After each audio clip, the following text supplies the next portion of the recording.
The moon rose slowly and swallowed the sun. Darkness did not fall suddenly. It listened first. Wisdom felt it in her chest before she saw it. The air changed. The mountains went silent, as if even the stones were holding their breath. The group stopped walking.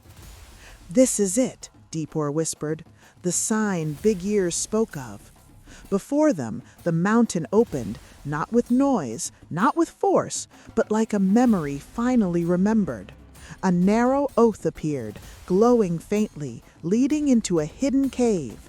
Its light did not burn like fire. It breathed, warm and gentle, like a heartbeat.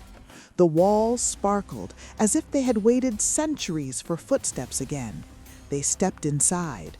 Carving covered the stone, not of kings, not of warriors, but of women.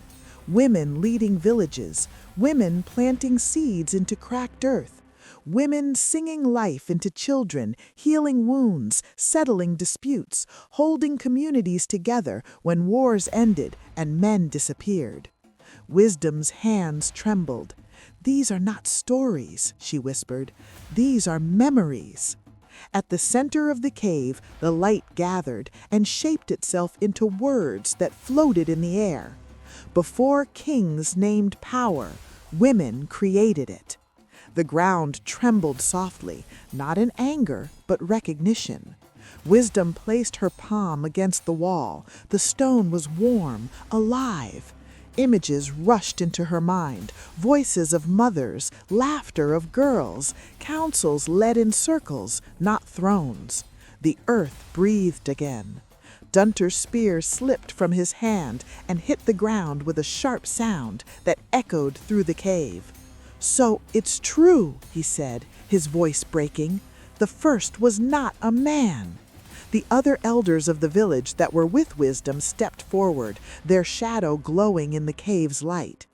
"Did you think men created all this alone?" they said gently, "and still survived?" Deepor let out a quiet laugh, shaking his head. "Looks like the king forgot who taught him to walk." But the cave suddenly trembled.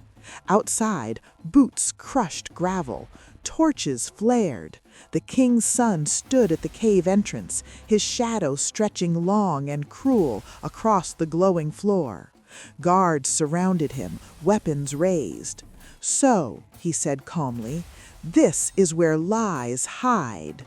Wisdom stepped forward, her voice steady despite the fear pounding in her chest. "No, brother," she said gently, "this is where truth waits."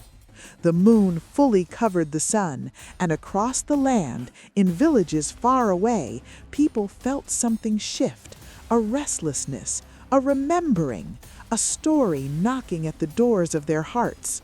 Far away, the palace walls cracked again. The king was screaming, shouting all of the palace, because once the first story is found, no crown can hold.